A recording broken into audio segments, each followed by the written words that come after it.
Hello, welcome to my masterclass, and today we're making a bucket hat. As you could probably tell by that last shot, first step, measure your huge ass head. Well, not everyone's got a huge ass head, but I know I have a huge ass head. My girlfriend brings it up all the time.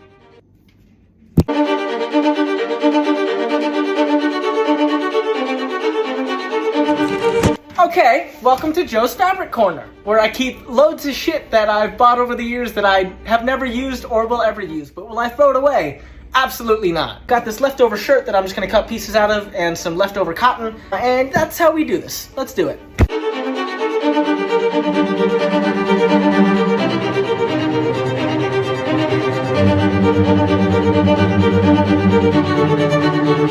Okay, so we got two options. We got this one or this one, which I like a lot better. It's a better shape. I was going for that sloped bucket hat shape. Stay tuned for part 2.